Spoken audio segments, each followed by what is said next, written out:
ਭੂਰਿਆਂ ਵਾਲੇ ਰਾਜੇ ਕੀਤੇ ਭਾਗ 26। ਮਾਤਾ ਸੁੰਦਰੀ ਜੀ ਤੇ ਪਾਲਕ ਅਜੀਤ ਸਿੰਘ ਅਤੇ ਸਿੱਖ ਫੇਰ ਦਿਸਣ ਤੇ ਵਿਚਰਨ ਲੱਗੇ। ਵਾਹਿਗੁਰੂ ਜੀ ਕਾ ਖਾਲਸਾ, ਵਾਹਿਗੁਰੂ ਜੀ ਕੀ ਫਤਿਹ। 10ਵੇਂ ਪਾਤਸ਼ਾਹ ਜੀ ਦੇ ਮਹਿਲ ਮਾਤਾ ਸੁੰਦਰੀ ਜੀ ਦਿੱਲੀ ਰਹਿੰਦੇ ਸਨ।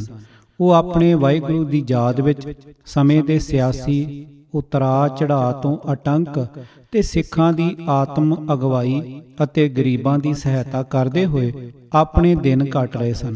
ਸਿੱਖਾਂ ਵਿਰੁੱਧ ਮੁਗਲਾਂ ਦੇ ਦਮਨ ਚੱਕਰ ਨੇ ਉਹਨਾਂ ਨੂੰ ਵੀ ਸੁੱਖ ਦਾ ਸਾਹ ਨਾ ਲੈਣ ਦਿੱਤਾ।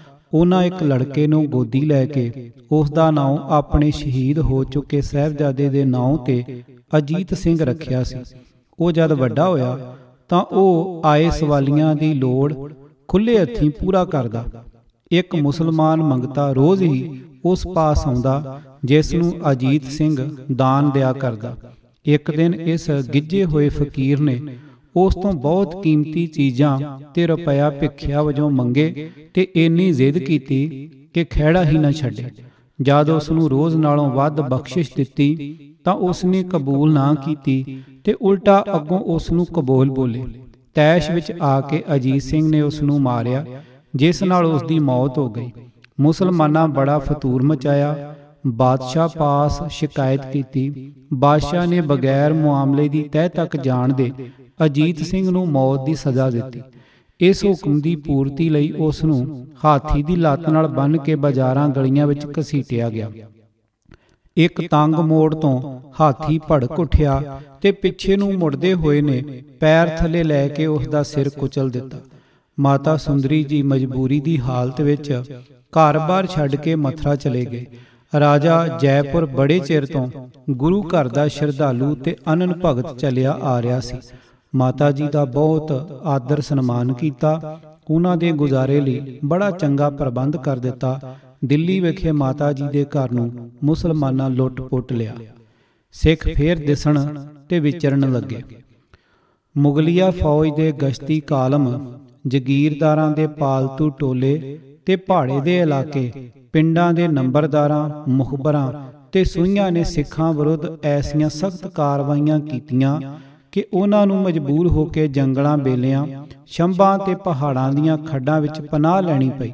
ਸਿੱਖ ਮੈਦਾਨ ਚੋਂ ਦਿਸਣੋਂ ਹਟ ਗਏ। ਸਧਾਰਨ ਆਦਮੀ ਨੂੰ ਇੰਜ ਭਾਸਣ ਲੱਗਾ ਕਿ ਸਿੱਖਾਂ ਦਾ ਅਸਲੋਂ ਹੀ ਖਾਤਮਾ ਕਰ ਦਿੱਤਾ ਗਿਆ ਹੈ, ਹੁਣ ਕਿਧਰੇ ਸਿਰ ਨਹੀਂ ਉਠਾ ਸਕਣਗੇ।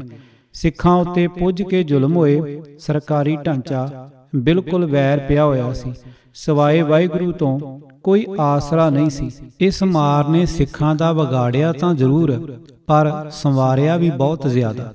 ਜ਼ਬਰ ਦੇ ਸਾਹਮਣੇ ਉਹ ਲਿਫੇ ਜਾਂ ਝੁਕੇ ਨਹੀਂ। ਭੈ ਭੀਤ ਹੋ ਕੇ ਦਿਲ ਨਹੀਂ ਛੱਡਿਆ। ਉਹਨਾਂ ਉੱਤੇ ਹੋਈ ਸਖਤੀ ਨੇ ਉਹਨਾਂ ਨੂੰ ਪੋਲਿਆ ਨਹੀਂ ਪਾਇਆ। ਮਾਰ ਨਾਲ ਕੁਚਲੇ ਨਹੀਂ ਗਏ, ਸਗੋਂ ਮਾਰ ਖਾ ਖਾ ਉਹ ਸੁੱਚਾ ਫੌਲਾਦ ਬਣ ਗਏ। ਇਸ ਕੁੱਟ ਨੇ ਉਹਨਾਂ ਨੂੰ ਐਸਾ ਸਖਤ ਬਣਾ ਦਿੱਤਾ ਕਿ ਸਰਕਾਰੀ ਮਸ਼ੀਨਰੀ ਮਹਿਸੂਸ ਕਰਨ ਲੱਗ ਪਈ ਕਿ ਇਹ ਲੋਕ ਉਹਨਾਂ ਦੇ ਮਾਰਿਆਂ ਮਰਨ ਵਾਲੇ ਨਹੀਂ। 2 ਸਾਲਾਂ ਪਿੱਛੋਂ ਕਿਤੇ ਕਿਤੇ ਉਹਨਾਂ ਫੇਰ ਦਰਸ਼ਨ ਦੇਣੇ ਸ਼ੁਰੂ ਕਰ ਦਿੱਤੇ। ਛੇਤੀ ਹੀ ਲਾਹੌਰੋਂ ਦਿੱਲੀ ਖਬਰਾਂ ਪੁੱਜਣੀਆਂ ਸ਼ੁਰੂ ਹੋ ਗਈਆਂ ਕਿ ਪਹਾੜਾਂ ਦੇ ਪੈਰਾਂ ਤੇ ਲੱਖੀ ਜੰਗਲ ਦੇ ਕੰਢੇ ਦੇ ਨਾਲ-ਨਾਲ ਤੇ ਮਾਲਵੇ ਦੇ ਟਿੱਬਿਆਂ ਵਿੱਚ ਸਿੰਘਾਂ ਆਪਣੀ ਰਾਠਾਚਾਰੀ ਸ਼ੁਰੂ ਕਰ ਦਿੱਤੀ ਹੈ। ਉਹ ਸਰਕਾਰ ਦੇ ਸਹਾਇਕ ਜ਼ਗੀਰਦਾਰਾਂ ਤੇ ਮੁਖਬਰਾਂ ਤੋਂ ਬਦਲੇ ਲੈ ਰਹੇ ਹਨ। ਸਰਕਾਰ, ਅਮਲ ਤੇ ਥਾਣੇ ਉਹਨਾਂ ਦੇ ਹਮਲਿਆਂ ਦਾ ਖਾਸ ਨਿਸ਼ਾਨਾ ਬਣ ਰਹੇ ਹਨ। ਉਹ ਇੰਨੇ ਦੀਦਾ ਦਲੇਰ ਹੋ ਗਏ ਹਨ ਕਿ ਆਪਣੀਆਂ ਪਨਾਹਾਂ ਗਾਹਾਂ ਚੋਂ ਦਿਨ ਦੀਵੀਂ ਨਿਕਲ ਕੇ ਲੁੱਟ ਮਾਰ ਕਰਕੇ ਲੈ ਜਾਂਦੇ ਹਨ ਤੇ ਇਹ ਕੰਮ ਦਿਨ ਬ ਦਿਨ ਵੱਧਦਾ ਹੀ ਜਾ ਰਿਹਾ ਹੈ। ਪੰਜਾਬ ਵਿੱਚ ਚੁੱਲ੍ਹਿਆਂ ਚੌਂਤਰਿਆਂ ਦੇ ਆਸ-ਪਾਸ, ਖੇਤਾਂ ਤੇ ਸੱਥਾਂ ਵਿੱਚ ਬਸ ਇੱਕ ਹੀ ਜ਼ਿਕਰ ਚੱਲ ਰਿਹਾ ਸੀ ਕਿ ਇਹ ਮਾਰ ਮੁਕਾਏ ਸਿੱਖ ਕਿੱਥੋਂ ਨਿਕਲ ਆਏ ਹਨ। ਸਰਕਾਰ ਨੇ ਕੋਈ ਛੇਤੀ ਹੀ ਸਖਤ ਪ੍ਰਬੰਧ ਨਾ ਕੀਤਾ ਤਾਂ ਨਾ ਸਰਕਾਰ ਰਹੇਗੀ, ਨਾ ਲੋਕ ਜੋ ਇਹਨਾਂ ਨੂੰ ਦੁੱਖ ਦਿੰਦੇ ਰਹੇ ਹਨ। ਸਰਕਾਰ ਤੋਂ ਜੇ ਕੁਝ ਨਹੀਂ ਸੀ ਸਰਨਾ ਤਾਂ ਸਾਡਾ ਇਹਨਾਂ ਨਾਲ ਵੈਰ ਕਾਸ ਤੋਂ ਪਵਾ ਦਿੱਤਾ। ਕਹਿਰ ਸਾਈਂ ਦਾ ਇਸ ਕਿਸਮ ਦੇ ਲੋਕ ਹਨ ਇਹ, ਜਿੰਨੇ ਮਾਰੋ ਦੂਣੇ ਹੋ ਸਿਰ ਨੂੰ ਆਉਂਦੇ ਹਨ। ਹੈ ਭੋਰਾ ਮਾਸਾ ਡਰ ਇਹਨਾਂ ਦੀ ਖਲ ਵਿੱਚ। ਯਾ ਅੱਲਾ ਰਹਿਮ ਕਰ ਆਪਣੇ ਮਾਸੂਮ ਮੋਮਨਾਂ ਤੇ। ਇਕੱਲਾ ਕਾਰਾ ਨਹੀਂ, ਇਸ ਹਾਲਤ ਦੇ ਕਈ ਕਾਰਨ ਸਨ। ਕੋਈ ਨਹੀਂ ਚਾਹੁੰਦਾ ਕਿ ਘਰ ਦਾ ਸੁੱਖ ਚੈਨ ਤੇ ਅਮਨ ਤੱਜ ਕੇ ਖਾਨਾ ਬਦੋਸ਼ਾਂ ਵਾਂਗ ਥਾਂ ਥਾਂ ਧੱਕੇ ਖਾਂਦਾ ਫਿਰੇ ਤੇ ਸਰਕਾਰ ਉਸ ਨੂੰ ਜੰਗਲੀ ਜਾਨਵਰਾਂ ਵਾਂਗ ਅੱਗੇ ਲਾਈ ਉਸ ਦਾ ਸ਼ਿਕਾਰ ਖੇਡੇ। ਜ਼ਿੰਦਗੀ ਦੀਆਂ ਮਜਬੂਰੀਆਂ ਆਦਮੀ ਨੂੰ ਬਹੁਤ ਕੁਝ ਸਿਖਾ ਦਿੰਦੀਆਂ ਹਨ। ਇਸ ਹਾਲਤ ਵਿੱਚ ਉਹ ਇਹੋ ਜਿਹੇ ਕਾਰਨਾਮੇ ਕਰ ਗੁਜ਼ਰਦਾ ਹੈ ਕਿ ਆਮ ਤੌਰ ਤੇ ਸੁੱਖ ਦੀ ਹਾਲਤ ਵਿੱਚ ਕਿਸੇ ਤੋਂ ਇਸ ਦੀ ਉਮੀਦ ਨਹੀਂ ਕੀਤੀ ਜਾ ਸਕਦੀ। ਸਿੱਖਾਂ ਘਰ ਘਾਟ ਤਾਂ ਛੱਡ ਦਿੱਤੇ, ਪਰ ਜੰਗਲਾਂ ਵਿੱਚ ਵੀ ਉਹਨਾਂ ਨੂੰ ਕਿਸੇ ਟਿਕਣ ਨਾ ਦਿੱਤਾ। ਸਦਾ ਹੀ ਉਹਨਾਂ ਦੇ ਸਿਰਾਂ ਤੇ ਮੌਤ ਦਾ ਪਰਛਾਵਾਂ ਮੰਡਲਾਉਂਦਾ ਰਹਿੰਦਾ। ਸੁੱਤਿਆਂ ਜਾਗਦਿਆਂ ਮੌਤ ਮੂੰਹ ਅੱਡੀ ਸਿਰ ਤੇ ਖੜੀ ਹੈ। ਇਸ ਸਦਾ ਦੇ ਖੌਫ ਦੀ ਹਾਲਤ ਨੇ ਉਹਨਾਂ ਨੂੰ ਬਿਲਕੁਲ ਨਿਡਰ ਤੇ ਸਿਰੇ ਦਾ ਦਲੇਰ ਬਣਾ ਦਿੱਤਾ।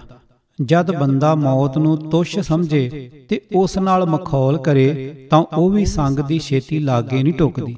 ਇਸ ਸਥਿਤੀ ਵਿੱਚ ਹੋ ਕੇ ਹੀ ਇਨਸਾਨ ਆਪਣੀ ਹੋਣੀ ਦਾ ਮਾਲਕ ਬਣਦਾ ਹੈ। ਗਰੀਬੀ, ਥੁੜ ਤੇ ਫਾਕਿਆਂ ਦੇ ਸਤਾਏ ਹੋਏ ਅਤੇ ਦਿਨੋਂ ਦਿਨ ਮੌਤ ਦੀ ਖਾਈ ਵੱਲ ਧੱਕੀ ਦੇ ਜਾ ਰਹੇ ਸਿੰਘ ਭਿੱਖਿਆ ਦਾ ਮੁਰਦਾਰ ਖਾਣੋਂ ਤਾਂ ਰਹੇ, ਸਰਕਾਰ ਦੀ ਅਧੀਨਗੀ ਪ੍ਰਵਾਨ ਕਰਨੋਂ ਵੀ ਰਹੇ। ਆਪਣਾ ਧਰਮ ਤਿਆਗ, ਦੀਨ ਕਬੂਲ ਕਰਕੇ ਘਰਾਂ ਨੂੰ ਵਾਪਸ ਮੁੜ ਆਉਣ ਦਾ ਤਾਂ ਸਵਾਲ ਹੀ ਪੈਦਾ ਨਹੀਂ ਸੀ ਹੁੰਦਾ। ਧਰਮ ਤੇ ਅਣਖ ਦੀ ਖਾਤਰ ਤੇ ਇਹਨਾਂ ਦੀ ਆਨ ਸ਼ਾਨ ਬਦਲੇ ਤਾਂ ਘਰ ਘਾਟ ਛੱਡੇ ਸਨ। ਫਿਰ ਉਦਰ ਪੂਰਤੀ ਲਈ ਕੁਝ ਤਾਂ ਹੀਲਾ ਚਾਹੀਦਾ ਸੀ। ਕੁਦਰਤ ਨੂੰ ਕਦਾਚਿਤ ਮਨਜ਼ੂਰ ਨਹੀਂ ਕਿ ਕੋਈ ਕਿਸੇ ਦੂਸਰੇ ਦਾ ਰਿਜ਼ਕ ਬੰਦ ਕਰੇ। ਜੇ ਕੋਈ ਇਸ ਵਾਸਤੇ ਆਪਣੇ ਬਲ ਬੁੱਧ ਨਾਲ ਹੀਲਾ ਕਰੇ ਤੇ ਕੁਦਰਤ ਉਸ ਲਈ ਵਸੀਲਾ ਪੈਦਾ ਕਰ ਦਿੰਦੀ ਹੈ। ਉਤਪਤੀ ਤੇ ਪਾਲਣਾ ਕੁਦਰਤ ਦੇ ਨਿਯਮ ਹਨ। ਇਸੇ ਨਿਯਮ ਤਹਿਤ ਸਿੰਘ ਤੇਗਾਂ ਸੂਤ ਕੇ ਆਪਣੇ ਘੋਰਨਿਆਂ ਵਿੱਚੋਂ ਨਿਕਲੇ ਤੇ ਉਸ ਇੱਜੜ ਤੇ ਜਾ ਪਏ ਜਿਨ੍ਹਾਂ ਗਰੀਬੀ ਤੇ ਥੁੜ ਦੀ ਮੰਦੀ ਹਾਲਤ ਉਹਨਾਂ ਦੇ ਸਿਰ ਸੁੱਟੀ ਹੋਈ ਸੀ। ਇਸ ਮਜਬੂਰੀ ਨੇ ਉਹਨਾਂ ਨੂੰ ਇਸ ਰਾਹੇ ਤੋਰਿਆ। ਉਹਨਾਂ ਨੇ ਫੈਸਲਾ ਕਰ ਲਿਆ ਕਿ ਭੁੱਖਿਆਂ ਸਹਿ ਕੇ ਸਸਤੀ ਮੌਤ ਨਹੀਂ ਵਿਆਜਣੀ। ਜਿਨ੍ਹਾਂ ਸਾਡੀ ਇਹ ਹਾਲਤ ਕੀਤੀ ਹੈ ਉਹਨਾਂ ਦੇ ਗਲ ਲੱਗ ਕੇ ਮਰ ਜਾਣਾ ਹੈ। ਮਰਨਾ ਹੀ ਹੈ ਤਾਂ ਦੁਸ਼ਮਣ ਦੇ ਤੁੰਮਣਾਂ ਦੇ ਤੁੰਮਣ ਮਾਰ ਕੇ ਮਰਨਾ ਹੈ। ਜਿਉਣਾ ਸਭ ਦਾ ਹੱਕ ਹੈ। ਉਹਨਾਂ ਸੋਚਿਆ ਕਿ ਜਿਹੜੀ ਸਰਕਾਰ ਉਹਨਾਂ ਦੇ ਜਿਉਣ ਦਾ ਹੱਕ ਮਾਰਦੀ ਹੈ ਉਹ ਸਰਕਾਰ ਬਰਬਾਦ ਕਰਨੀ ਹੈ। ਉਹ ਦ੍ਰਿੜ ਸਨ ਕਿ ਬਾਹਰੋਂ ਆਏ ਲੁਟੇਰਿਆਂ ਦਾ ਕੋਈ ਹੱਕ ਨਹੀਂ ਕਿ ਸਾਡੇ ਉੱਤੇ ਰਾਜ ਕਰਨ, ਤੇ ਉਹਨਾਂ ਨੂੰ ਇਹ ਚੰਗੀ ਤਰ੍ਹਾਂ ਮਹਿਸੂਸ ਹੋ ਗਿਆ ਸੀ ਕਿ ਹੱਥ ਤੇ ਹੱਥ ਧਰ ਕੇ ਬੈਠੇ ਰਹਿਣ ਨਾਲ ਇਸ ਜ਼ਾਲਮ ਹਕੂਮਤ ਦੀ ਜੜ ਨਹੀਂ ਪੁੱਟੀ ਜਾਣੀ। ਦੁੱਖ ਕਸ਼ਟ ਖਿੜੇ ਮੱਥੇ ਸਹਾਰਦੇ ਹੋਏ ਜ਼ਿੰਦਗੀ ਨੂੰ ਕੁਰਬਾਨ ਕਰਕੇ ਹੀ ਆਜ਼ਾਦੀ ਹਾਸਲ ਹੋਵੇਗੀ। ਜੀਵਨ ਬਾਰੇ ਉਹਨਾਂ ਦਾ ਦ੍ਰਿਸ਼ਟੀਕੋਣ ਆਸਾਵਾਦੀ ਸੀ। ਹਰ ਹਾਲਤ ਵਿੱਚ ਉਹਨਾਂ ਚੜ੍ਹਦੀ ਕਲਾ ਵਿੱਚ ਹੀ ਰਹਿਣਾ ਸਿੱਖਿਆ ਸੀ। ਮਾਯੂਸੀ ਤੇ ਨਿਰਾਸ਼ਾ ਨਾਮ ਦੀ ਕੋਈ ਚੀਜ਼ ਉਹਨਾਂ ਦੇ ਸ਼ਬਦਕੋਸ਼ ਵਿੱਚ ਨਹੀਂ ਸੀ ਪਾਈ ਜਾਂਦੀ। ਉਹਨਾਂ ਨੂੰ ਪੂਰਨ ਵਿਸ਼ਵਾਸ ਸੀ ਕਿ ਉਹਨਾਂ ਦੇ ਉਦੇਸ਼ ਦਾ ਆਧਾਰ ਸੱਚ ਅਤੇ ਨਿਆਂ ਤੇ ਹੈ ਅਤੇ ਅੰਤ ਨੂੰ ਅਵਸ਼ ਜਿੱਤ ਉਹਨਾਂ ਦੀ ਹੀ ਹੋਵੇਗੀ। ਸਾਹਿਬ ਸ੍ਰੀ ਗੁਰੂ ਗੋਬਿੰਦ ਸਿੰਘ ਜੀ ਦੀ ਸ਼ਹਾਦਤ ਤੋਂ ਪਿੱਛੋਂ ਉਹਨਾਂ ਦੇ ਕੀਤੇ ਕੰਮ ਨੂੰ ਸਾਂਭਣ ਤੇ ਅੱਗੇ ਤੋਰਨ ਵਾਲਾ ਕੋਈ ਨਹੀਂ ਸੀ ਰਿਹਾ ਤੇ ਸਾਰੇ ਸੋਚਦੇ ਸਨ ਕਿ ਹੁਣ ਕੀ ਬਣੇਗਾ। ਇਸ ਮਜ਼ਬੂਤ ਪੰਥ ਨੂੰ ਕੌਣ ਆਪਣੀ ਜਥੇਦਾਰੀ ਵਿੱਚ ਰੱਖੇ ਤੇ ਸੇਧ ਦੇਵੇਗਾ। ਇਹ ਠੱਗਾਂ ਚੋਰਾਂ ਜਾਂ ਟੁੱਕੜ ਗਦਈਆਂ ਦਾ ਟੋਲਾ ਤਾਂ ਹੈ ਨਹੀਂ ਸੀ। ਸਿੰਘਾਂ ਸਰਦਾਰਾਂ ਸੰਤ ਸਿਪਾਹੀਆਂ ਦੀ ਜਮਾਤ ਜੇ ਕਿਸੇ ਰਾਜਸੀ ਭੈ ਜਾਂ ਲਾਲਚ ਨੂੰ ਖਾਤਰ ਵਿੱਚ ਨਹੀਂ ਸਨ ਲਿਆਉਣ ਵਾਲੇ, ਕਿਸੇ ਉੱਚ ਕੋਟੀ ਦੇ ਆਗੂ ਤੋਂ ਬਿਨਾਂ ਜਾਬਰ ਹਕੂਮਤ ਸਭ ਕੁਝ ਸਮੇਟ ਕੇ ਰੱਖ ਦੇਵੇਗੀ। ਇਸ ਨਾਜ਼ੁਕ ਸਮੇਂ ਕੌਮ ਨੂੰ ਇੱਕ ਨਹਾਇਤ ਆਲਾ ਜਥੇਦਾਰ ਮਿਲ ਗਿਆ ਤੇ ਉਹ ਸੀ ਬੰਦਾ ਸਿੰਘ ਬਹਾਦਰ, ਜਿਸ ਦੀ ਯੋਗ ਅਗਵਾਈ ਥੱਲੇ ਖਾਲਸਾ ਪੰਥ ਖੂਬ ਵਧਿਆ ਫੁੱਲਿਆ ਤੇ ਸ਼ਕਤੀਸ਼ਾਲੀ ਬਣ ਗਿਆ। ਮੁਗਲ ਰਾਜ ਦੀ ਹੰਕਾਰ ਨਾਲ ਆਕੜੀ ਧੌਣ ਮਰੋੜ ਕੇ ਧਰ ਦਿੱਤੀ। ਬੰਦਾ ਸਿੰਘ ਦੀ ਸ਼ਹਾਦਤ ਤੋਂ ਬਾਅਦ ਤਾਂ ਮੁਗਲ ਸਰਕਾਰ ਨੇ ਸਾਰੇ ਮੁਲਕ ਵਿੱਚ ਪੱਲਾ ਫੇਰ ਦਿੱਤਾ ਸੀ ਕਿ ਸਿੱਖ ਬਿਲਕੁਲ ਖਤਮ ਕਰ ਦਿੱਤੇ ਗਏ ਹਨ। ਹੁਣ ਕਿਸੇ ਦਾ ਕੋਈ ਭੈ ਨਹੀਂ ਰਿਹਾ। ਇਸ ਔਖ ਦੇ ਸਮੇਂ ਉਹ ਨਿਸ਼ਚਿਤ ਸਨ ਕਿ ਉਹਨਾਂ ਵਿੱਚੋਂ ਹੀ ਕੋਈ ਸੂਰਮਾ ਉੱਠ ਕੇ ਪੰਥ ਦੀ ਜਥੇਦਾਰੀ ਸੰਭਾਲ ਲਏਗਾ ਤੇ ਜ਼ੁਲਮ ਜਬਰ ਤੇ ਚੜੇ ਤੂਫਾਨ ਮੂਹਰੇ ਸੀਨਾ ਤਾਣ ਕੇ ਖੜਾ ਹੋ ਜਾਵੇਗਾ। ਬਾਹਰੋਂ ਆਏ ਲੋਟੂਆਂ ਤੇ ਧਾੜਵੀਆਂ ਦੀ अत्याचारी सरकार उत्ते ना किसी तरह का भरोसा करना है ते ना इस नूं पंजाब ते हिंदुस्तान की सर जमीन ते जिउंदा ही छड्डना है। हर कीमत ते इस मुगल हकूमत का नामो निशान मिटा देना है। ये सन ख्याल, जज्बे ते निश्चे जो उन्हां दे सीनियां विच चढ़े समुंदर वांग उबाले खांदे सन। सो ਸਿੰਘਾਂ ने मुगलों नाल थां थां ते टक्कर लैण दा मुख प्रयोजन बना लिया। कमर कसे करके सिंह मैदानां विच नितरे, दूर तक इलाके उगरा लए, जो अड़िया झाड़ के रख दिता। मुगल सरकार दे हमैतियां तो गिण गिण बदले लैण लगे। फौज मगर तां पवे पर बने कुछ ना। सिखां दा कामयाबी दे कारणां चों एक ਇਹ भी सी कि मुगल राजसी ढांचे नूं उन्हां ने आप ही खोखला कर छड्डिया सी। मुगल बादशाह ते सब अमीर वजीर ऐशो इशरत दी जिंदगी बतीत कर रहे सन। जिथे ऐश उथे आलस ते दलिद्दर पहिलां। हकूमत दा दबदबा कायम रखण ते अमन अमान दी राखी लई कष्ट सहारन मुहिमां ते जाण। लुटेरे ते चोर उचक्के जो थां थां सिर चुक रहे सन, उन्हां दी सुधाई करन जाण लई कोई भी सफर दी सख्ती सहार नूं तैयार नहीं सी। जे किसे नूं किधरे जाना भी पैंदा तां पालकियां विच बैठ के अपने मौज मेले दा समान नाल लै के जांदा। पान हुक्के शराब दा तां लड़ाई दे मैदान विच भी चेता ना भुलदा। वड्डे अफसरां दे टब्बर टीर पालकियां विच बैठ के नाल जांदे। शाही दरबार धड़ेबंदी दा शिकार होया होया रहिंदा। अमीर वजीर हुकूमत दी मजबूती ते मुल्क विच अमन अमानी बनाई रखण विच इन्नी दिलचस्पी ना लैंदे जिन्नी अपने निजी स्वार्थां प्रति। अपने विरोधी नूं बादशाह दीआं नज़रां विच डेगण लई कमीनी तो कमीनी हरकत करनों भी बाज ना आउंदे।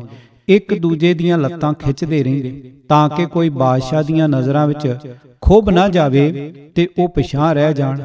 हर एक नूं होड़ ये लगी रहिंदी सी कि ओ बादशाह दे ज़्यादा तो ज़्यादा करीब होवे ते दूजिआं नूं पिछां सुट वड्डे तो वड्डे मरतबे ते बिराजमान हो जावे ते फिर इस नूं अपनी आल औलादां लई राखवां कर छड्डे।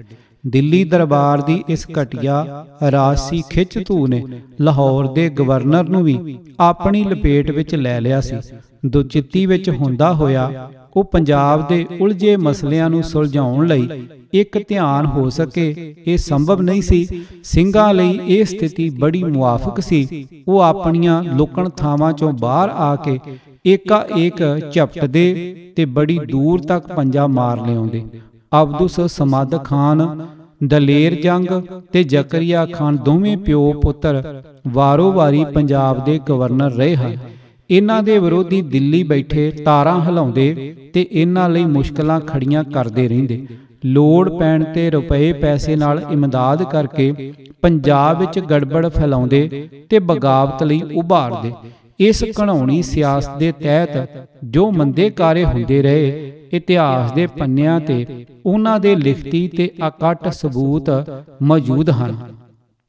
समकाली इतिहासकार खाफी खान दसदा है कि सज्जद भरा सज्जद अब्दुल्ला ते सज्जद हुसैन अली खान गवर्नर लाहौर दे विरुद्ध कसूर दे अफगानां नूं गड़बड़ लई उभारदे रहिंदे सन।